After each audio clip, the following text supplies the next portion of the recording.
Hi, this is Nancy at Paper Moon Tarot, and I am doing a VR to Catomancy, and I'll put links down below to the original video. And the hashtag for this is hashtag Tarot Origin Story.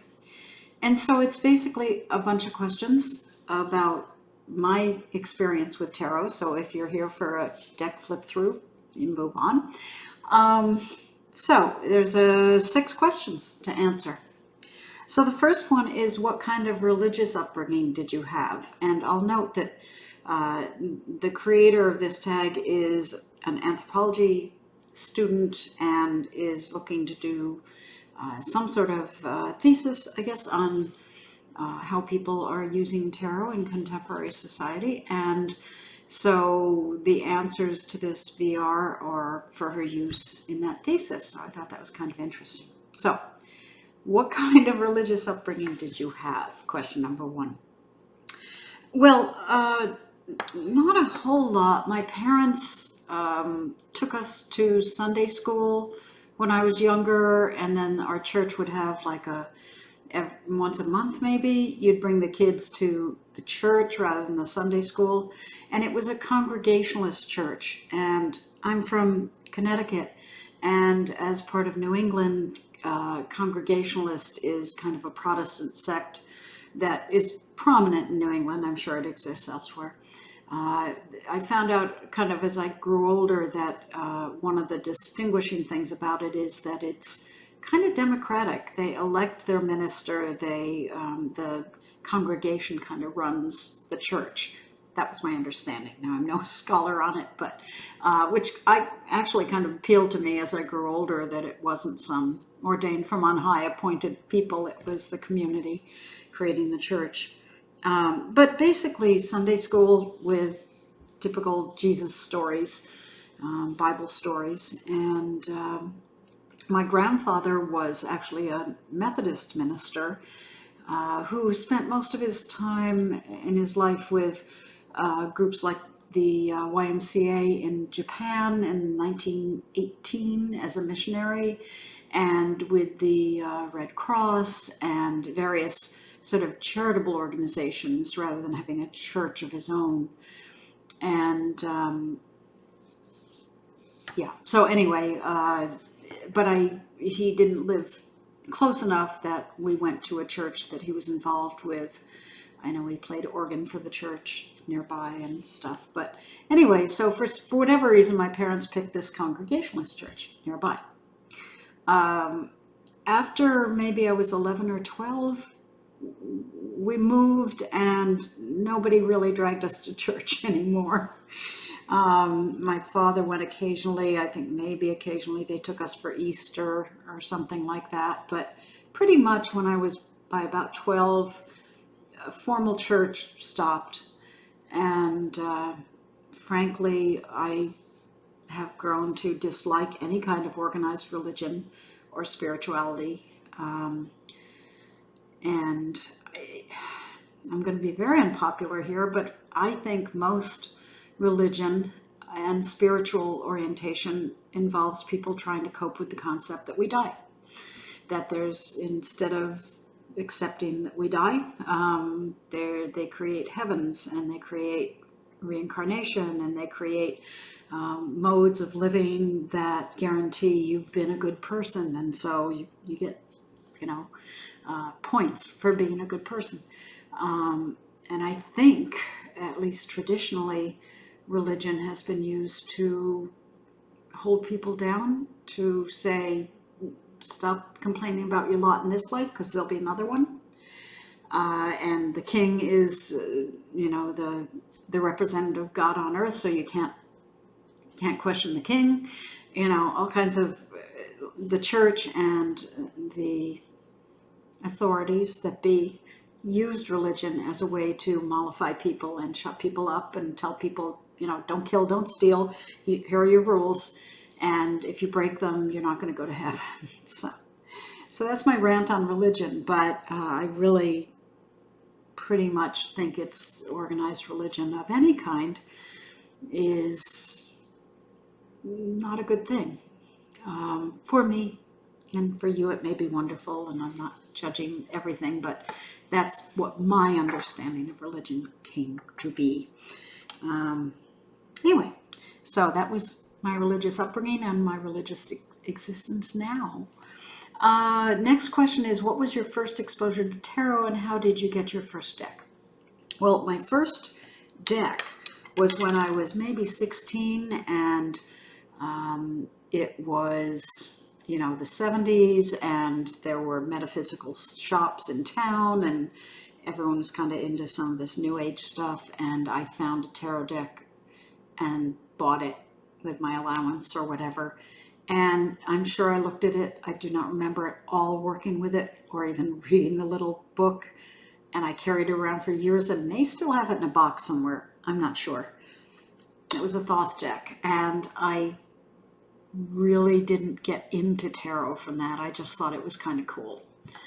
But my first deck that I got about 3 years ago, excuse me, was just a local shop where I am, because I was kind of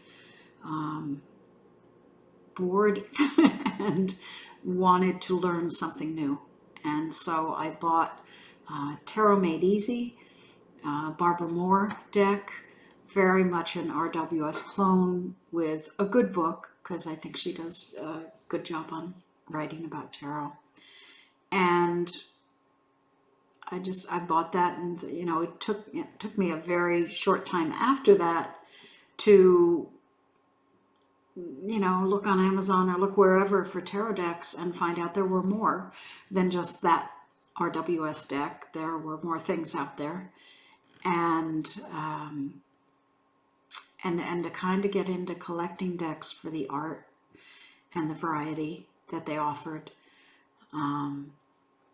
and you know, really kind of opened up my eyes to, you know, things like Deviant Moon or the Zillich Tarot, that there are decks out there that really challenge you to, in terms of your creative appreciation of the images and the translations of the meanings done by different artists. So that kind of probably what excited me. It also may have confused me early on as I was trying to learn the meanings, and I was seeing all these different representations of them, but it kind of went along. I kind of learned and explored and got a lot of different decks over time. But those were my first two decks, and the second one that I got was about 3 years ago. So that's how recent. Okay, the next question: when did tarot become an important part of your practice, and when, if ever, did you stop being a skeptic? What was your moment of tarot conversion like? Well, as I mentioned, really it was 3 years ago that I kind of found, I'm trying to look at the wording again, tarot became a more important part of my practice. Well, I have to tell you, I don't have a practice. I don't really know what a practice is supposed to be. I don't light candles and incense and read this in the morning and this in the afternoon and incorporate it with any kind of spiritual practice, because I don't have a spiritual practice.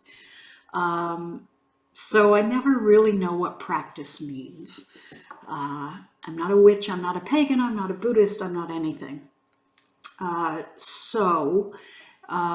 When did it become part of my practice? It became part of my life 3 years ago when I was finding my work was slowing down. It's kind of picked up a year later, but for about a year, I was, as a freelance writer, not getting a lot of work.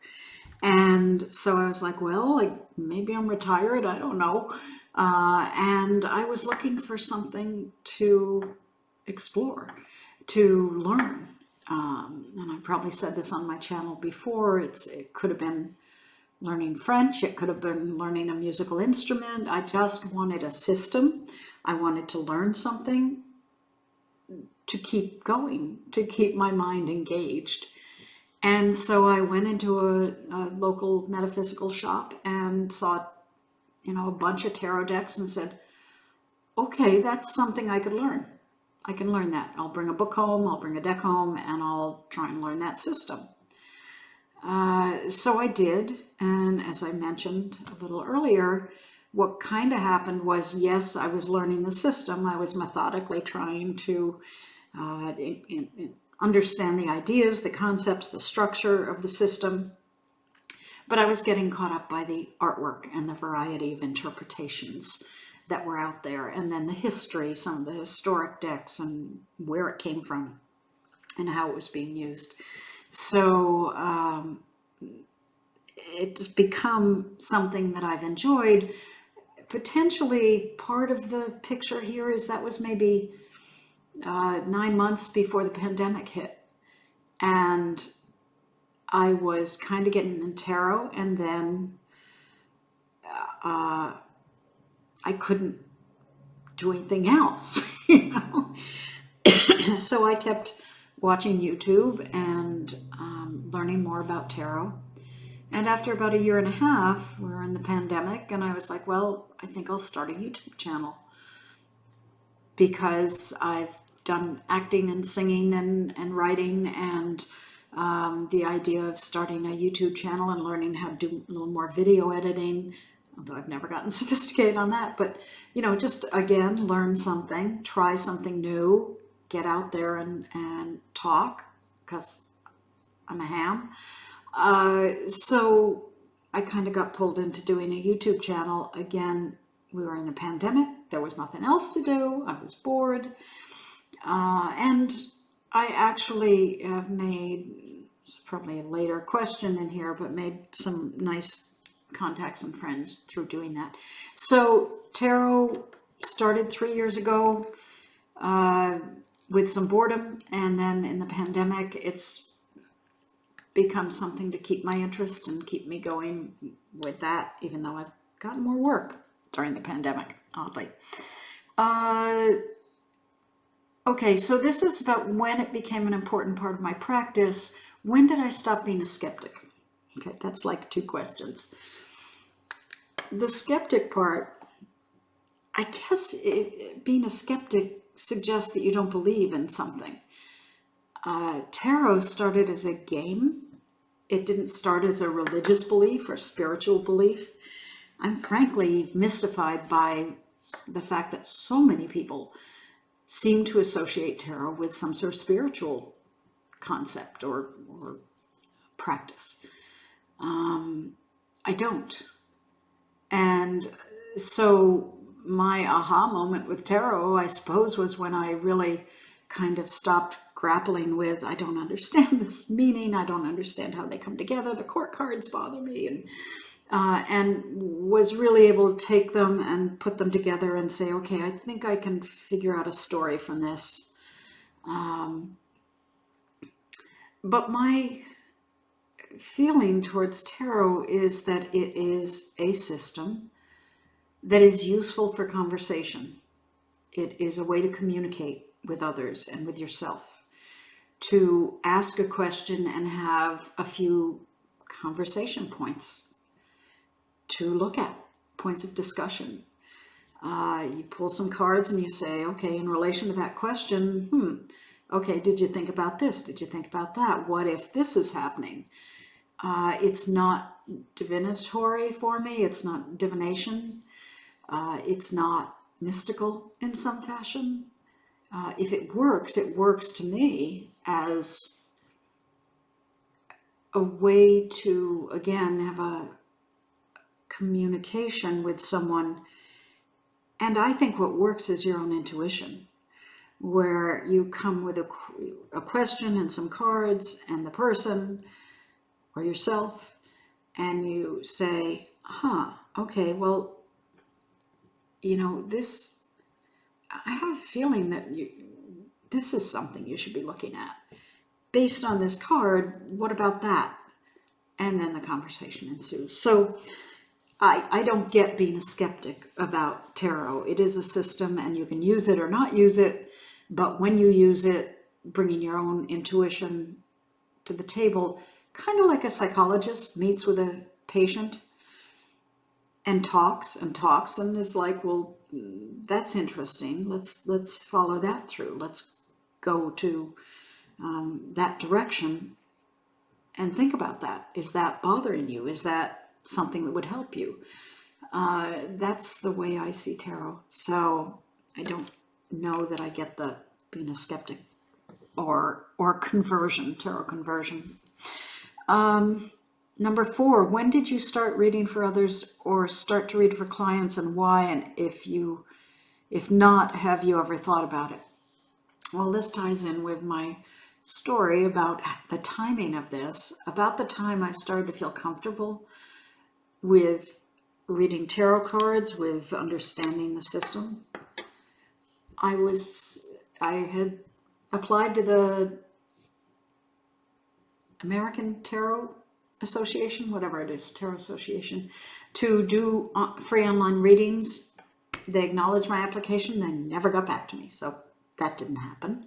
So then I thought, well, maybe I'll go sit out in a coffee shop with some cards and see if someone wanders over and says, oh, you read tarot? And I'd say, sure, come on, sit down, I'll read your cards. Well, the pandemic hit, so that didn't happen. And although I've done a few readings for friends, I don't feel like I want to impose on friends and say, can I read your cards every day or every week?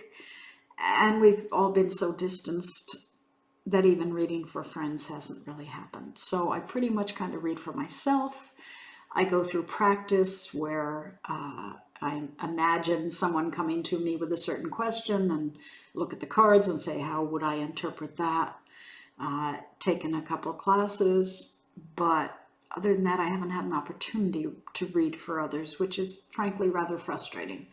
I feel like I'd make the next step in understanding tarot by seeing when certain cards come up, what does that usually indicate? What kinds of things have I uncovered for people when that card is in the mix or those two cards are together?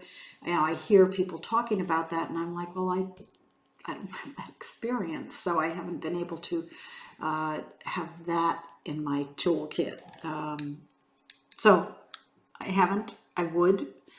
I don't care particularly about charging people for it, but I would love to get involved with reading for people if people ever get together again, which I don't think they should yet because of COVID. But anyway, number 5, what are some of your qualities from your background that make you a good reader? What do you bring to the table as a reader?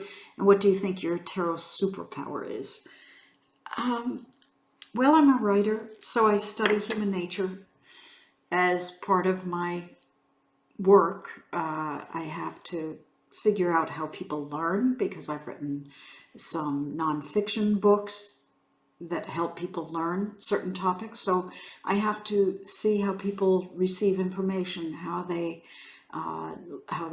learn visually or with words, with language, how language works with people, how communication works. So I think when you're reading cards, you need to know how to express yourself and how to take what you're looking at and relate it to the person. Whether you know much about them or not, you are relating them to the human experience.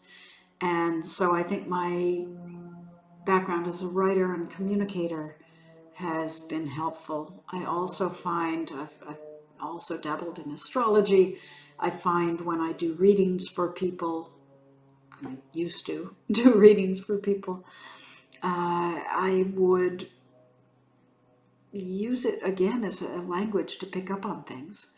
So, you're an Aquarius and you seem to be into this. It would make sense that you'd do that. And then I'd suddenly get this like, I bet you are attracted to such and such. And that's where the intuition comes in. It's like, there are a few clues here, but I don't know. I'm just having a feeling that this might be a direction. So I think there's some intuition that comes into play. I think I'm kind of quick on picking up clues, things, information. So It's not a superpower. It's just a confluence of things. Um, and the last question is, when did you get into tarot tube? What's your relationship with tarot and social media? Well, as I mentioned, about a year and a half ago, I created a YouTube channel. And it's all for fun. I have no wonderful expertise to share with people. I am very much into collecting decks, and so I show decks, sometimes create tags, and look at decks in relation to each other. That's what I enjoy. Sitting doing a quiet flip through doesn't interest me. And I actually don't flip through decks all that often. I sometimes do combinations of decks and share a new deck. But anyway, so I started about a year and a half ago. Of course, worried. I have nothing to teach people. I'm new to this, relatively new, but jumped in as something to do during the pandemic. I have gotten some really, what I consider good online friends out of this experience. There are certain people on TarotTube who I just adore and have enjoyed getting to know and watch their content. In general, though, tarot and social media, well, first of all, I'll say YouTube is pretty much the only place I hang out on social media. I made my living for a lot of my life writing books on computers and working in the computer industry, and watched the rise of social media and Facebook and things like that. And to be honest with you, I'm not that fond of social media. I think it's a lot of small talk. I think it's a lot of people talking about their days, on Facebook. Gee, I had a busy day. I took my dog for a walk. I think I'll go to bed early. And I'm like, I don't care. So there's a certain amount of small talk, people just wanting to connect and talk. And I've never been much on small talk. I think in some ways I'm an introvert. In some ways I don't want to chat with people on the street and talk about the weather and that kind of thing. And I find social media is a lot of that. How is it where you are? And do you have a good day? And anyway, I'll stop. But social media can be that, and it can also be hateful and abusive.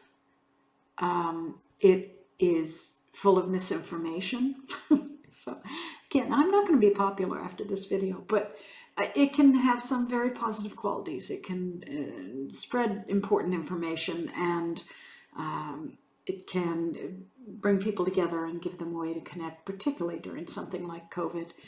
But it's kind of like organized religion to me. It's like done so much bad and some good. And to me, the bad outweighs the good. So I do YouTube because it's something for me to do. I don't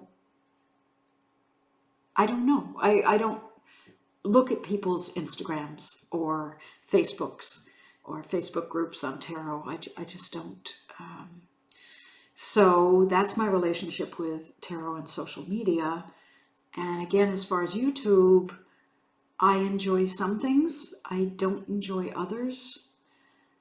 Like I said, when I first came to YouTube, I was like confused about this whole concept of a practice or relating spirituality to tarot, the tarot system.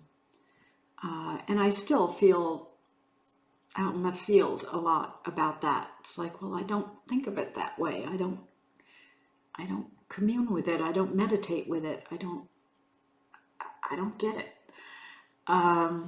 So that part of YouTube, and a lot of people on YouTube who are into tarot are talking about other things that I don't connect with at all.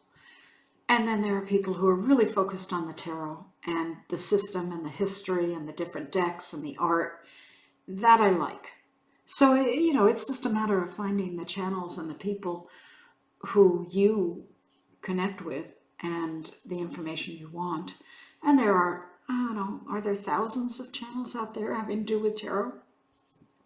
So one has to kind of pick through it and find what one responds to. So that's my relationship with tarot and why I got into it. I don't have a ton of subscribers, and I don't market my site at all. And again, I don't do lives because, again, I think it's a lot of small talk sometimes. If it's really focused on tarot and the system and talking to a creator and how'd you create the deck, great. If it's a lot of people looking at a deck and saying, oh, that's pretty, I like that, I like, this is nice, I think that's a pretty thing. And you as a moderator have to keep reading that and saying, good, I'm glad you like it. That just doesn't interest me. And I know if I did lives, if I had an Instagram account, if I had a Facebook channel, if I created membership, obviously I'd have more connection with people, but that's not why I'm doing it. And so I just do what I do, and if people are interested, great. And if they're not, fine. So that's the answers to the question. I hope that was interesting. And everybody take care.